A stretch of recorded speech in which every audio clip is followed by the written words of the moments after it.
মিতু আক্তার দেখেন এসব ইঁদুর বাদর চাকর বাকর এসব কি বললো, আই রিয়েলি ডোন্ট কেয়ার। কারণ এইসব চাকর বাকরদের পেজের রিচ কমে গেলে এরা হচ্ছে আমাকে কোচানো স্টার্ট করে। কারণ এরা না এইসব মানুষের গালি খাওয়া হজম করতে পারে, গালি খেতে খেতে ওদের অভ্যাস হয়ে গেছে। আর এদের ইন্টেনশনই থাকে অন্যকে খুঁচায়া, একটা মানুষের সাথে ভালো সম্পর্ক মেনটেন করতে পারে না। এদের উদ্দেশ্যে থাকে অন্যজনকে খুঁচায়া কিভাবে মনে করেন গালিগালাজ খাবে, ফেসবুকে ভাইরাল হবে, তারপর মানুষের গালিগালাজ খাবে, আবার গালিগালাজ খাবে, খায় শুধু পেজে ফলোয়ার্স বাড়াবে, রিচ বাড়াবে। সো এইসব আসলে আমি এসব চাকর বাকর লেভেল নিয়ে কোনো কথাই বলতে চাচ্ছি না, বাই দ্য ওয়ে। সো এটা হচ্ছে দেখেন ব্যাক পার্ট, অ্যান্ড এটা হচ্ছে দেখেন আপনার স্লিভসের কাপড়।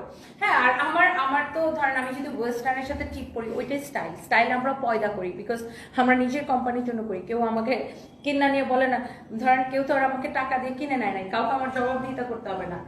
যে ধরেন আমি যদি অন্য কোম্পানির কাছে বিক্রি হয়ে অন্য কোম্পানি যদি আমাকে কিনে নেয়, তাহলে সে ব্র্যান্ড ওনার আমাকে মানে ধরেন তখন বলবে যে হ্যাঁ তুমি ওয়েস্টার্নের সাথে ঠিক করছো কেন, তুমি আমার মতো করে সেটা আসো, তাই না? আপনি যখন কাউকে টাকা দিয়ে কিনে আনবেন তখন তো আপনি কি চাইবেন, যে সে আপনার মতো করে আসবে, আপনার মনের মতো হয়ে এসে সে ক্যামেরার সামনে দাঁড়াবে।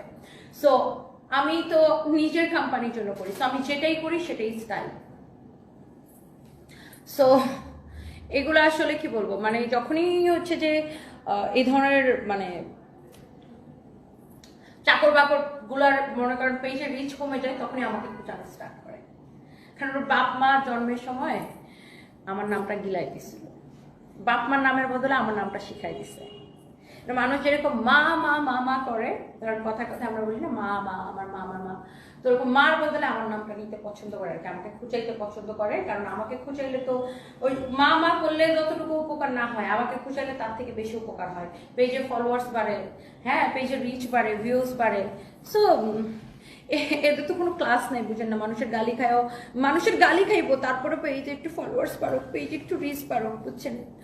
এই যে মনে করি এই 2টা মিনিট কথা বললাম এই বিষয়টা নিয়ে, এটাই তার লাভ, বাই দ্য ওয়ে। সো এইসব ইস্যু নিয়ে আমাকে কেউ কমেন্ট করবেন না, আর এইসব চাকর বাকর নিয়ে কেউ আমাকে কমেন্ট করবেন না, বাই দ্য